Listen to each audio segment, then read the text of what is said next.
In a remote mountainous region of Japan, where misty mornings veiled the passage of time, stood a tranquil Buddhist monastery. Within its serene walls lived an elderly monk named Hogai, renowned not only for his wisdom, but also for his compassionate heart that radiated a profound sense of peace. One day, a young woman named Chiara arrived at the monastery. Her heart was heavy with confusion and unease, burdened by relationships that had left her emotionally drained and uncertain about whom to trust. She sought the guidance of the wise monk to help her discern the signs of those who might disrupt her inner harmony. Thus began her journey towards self-discovery and emotional clarity. Hogai began by explaining the first sign of individuals to be cautious of: those who manipulate others. Such individuals skillfully distort reality to serve their own interests, often at the expense of others' well-being. They may present themselves as helpful or concerned,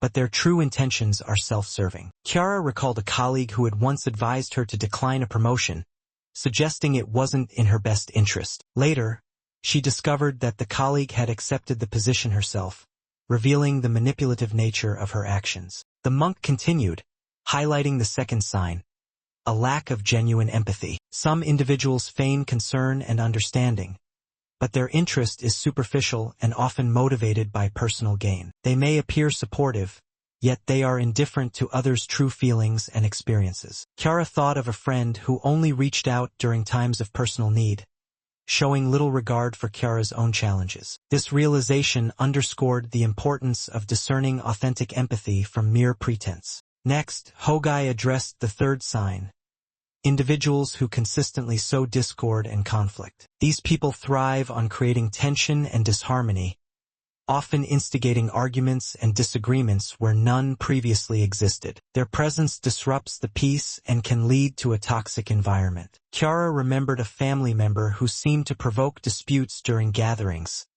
leaving a trail of discomfort and strained relationships. Recognizing this pattern helped her understand the impact of such behavior on collective harmony. Hogai then spoke of the fourth sign: the desire to control others. Such individuals impose their will, undermining others' autonomy and dictating choices to suit their preferences. This controlling behavior stifles personal growth and freedom. Chiara recalled a past relationship where her partner's controlling nature left her feeling confined and disconnected from her true self. Understanding this pattern empowered her to reclaim her independence. The fifth sign, Hogai explained, involves a disregard for personal boundaries. Individuals exhibiting this behavior intrude upon others' privacy and ignore requests for space, leading to feelings of vulnerability and discomfort. Chiara thought of a former roommate who frequently invaded her personal space, disregarding her need for solitude. Recognizing this helped her understand the importance of setting and maintaining healthy boundaries. In the quiet days that followed, as the golden light filtered through the monastery's paper windows and the sound of wind moved softly through the pine trees, Chiara's understanding began to deepen. She had become more observant, more attuned to the subtleties of human behavior, and it was during these moments of calm that she began to recognize another deeply corrosive pattern. It was the seventh sign that Master Hogai had once gently spoken of: the cycle of vengeance. At first, it was difficult to see. This kind of energy did not arrive with loud voices or clear confrontations. Rather, it came like a shadow, silent but persistent, slipping into the spaces between people. Chiara began to notice how certain individuals, when touched even gently by criticism or quietly turned away, responded not with introspection, nor with grace, but with retaliation. Their hearts, instead of opening to understanding, closed into armor. And in that armored silence, resentment began to grow. The realization struck her deeply. Some people, unable to bear the feeling of being corrected or rejected, did not pause to ask why they felt so wounded. They did not ask what lesson might be hidden in the discomfort. Instead, they struck back, not with fists but with words, subtle, pointed, often spoken behind backs. It was a form of emotional vengeance, quiet but deliberate. Chiara remembered a particular incident from her past. There had been a colleague, talented, capable, but fiercely proud. One day, during a team discussion, she had offered him a suggestion, a small note meant only to help refine his work. Her tone had been soft, her intent kind. Yet something shifted in him. His smile grew tight, his eyes distant. Days later, she began to hear whispers, vague, unsettling rumors about her work ethic, her attitude, even her integrity. At first, she had been confused. Then the pieces began to fit together. She had not intended harm, but somehow her gentle words had been perceived as an attack. And rather than sitting with that discomfort, rather than allowing space for growth, he had chosen to retaliate in silence. His pride had become a weapon, and what might have been a moment of mutual learning turned into a quiet war. Now, in the stillness of the monastery, Chiara saw it all with new clarity. The cycle of vengeance was not just about anger, it was about fear. Fear of being seen as imperfect, fear of losing control, fear of feeling small, and those fears, left unchecked, hardened into defensiveness. From that place, even kindness could be twisted into offense. She understood now that such patterns, if left unchallenged, did more than harm individual relationships. They slowly poisoned communities. Trust withered, connection dissolved, and in the space where healing might have taken root,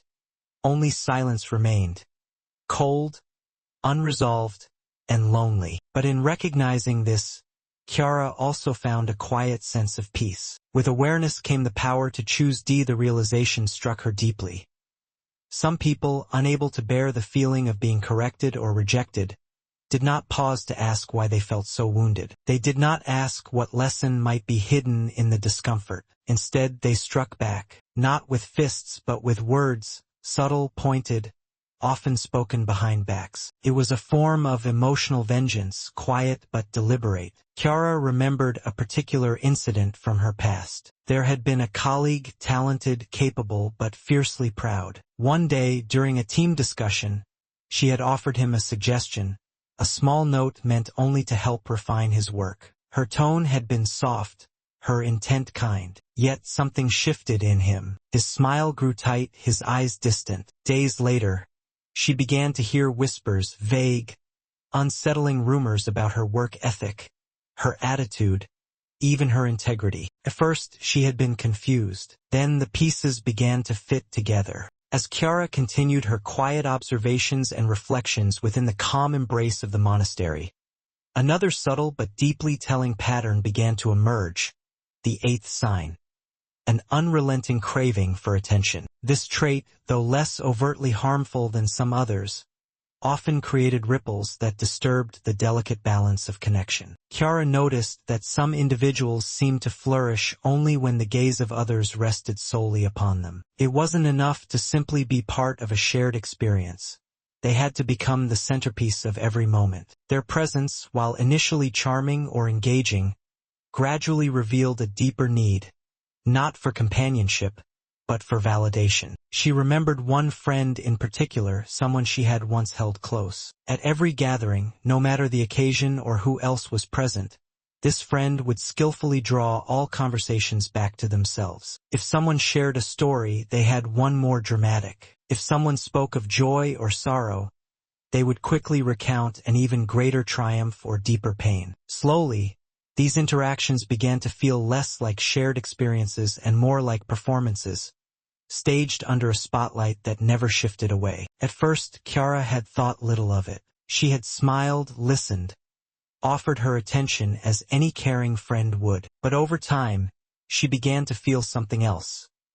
A quiet fatigue that settled in her chest, a sense that her voice, her presence, even her feelings were being gently eclipsed. There was no room left for genuine exchange, no space for mutual giving. Everything had become one-sided, a constant pull toward one person's emotional gravity. This craving for attention, she realized, was not born from arrogance alone. Often, it was rooted in something more tender, a hidden insecurity, a childhood wound, a silent plea not to be forgotten. Yet even so, the result was the same. The space for authentic connection was diminished, and relationships built on shared presence slowly began to wither. Chiara saw how such individuals, without even meaning to, drained the energy of those around them. Their need to be seen became a quiet hunger that consumed the room, and in their effort to remain at the center, they unknowingly pushed others to the edges,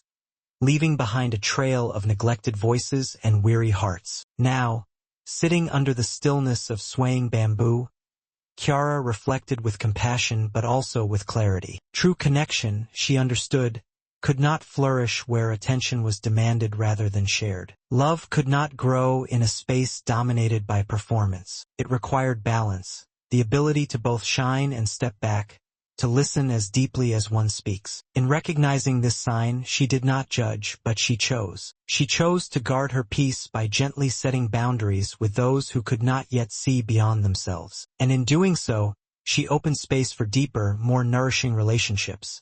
The kind where silence felt comfortable, stories were exchanged rather than competed with, and being together was enough. As the days passed and her understanding deepened, Kiara came to recognize the final and perhaps most elusive sign, the absence of accountability. It was a quiet but corrosive trait, often masked beneath charm or eloquence, but its impact ran deep. She began to notice how some individuals, when confronted with their missteps, would instinctively deflect blame. Rather than pausing to reflect inward, they pointed outward, at others, at circumstances, at timing, or even at fate itself. Their actions, no matter how harmful, were never theirs to own. This refusal to take responsibility created more than just temporary friction. It slowly eroded trust. Without accountability, apologies lost their meaning. Promises felt hollow. And over time, relationships once built on mutual respect began to feel unstable, like a house resting on soft, shifting ground. Kiara remembered someone she had once worked closely with, a person bright and capable, but whose inability to admit fault had strained every connection around them. Whenever a mistake was made, even a small one, they found a way to redirect the narrative. It was always someone else's oversight, another department's error, or an unfortunate turn of events beyond their control. Even when evidence was clear and consequences were real, ownership never came. At first, Kiara had tried to understand, offering gentle feedback and space for reflection. But the pattern repeated itself again and again. Over time, this behavior didn't just frustrate her.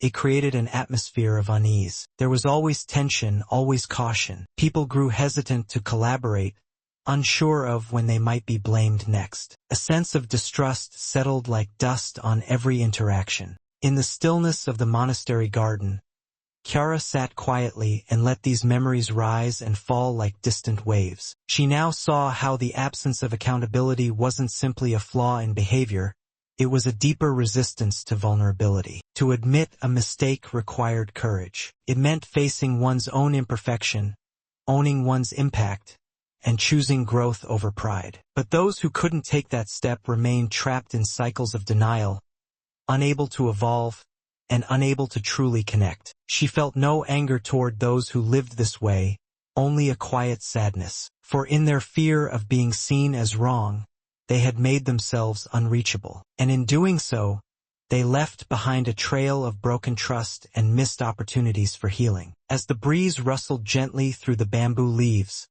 Kiara made a silent vow to herself. She would hold herself accountable even in small things. She would choose humility over ego, learning over defensiveness. And she would surround herself with those who did the same, those who could own their faults and, in doing so, help build relationships rooted in honesty and mutual respect. This final insight, though somber, felt freeing. For in recognizing the absence of accountability in others, she had also discovered the quiet power of embracing it within herself.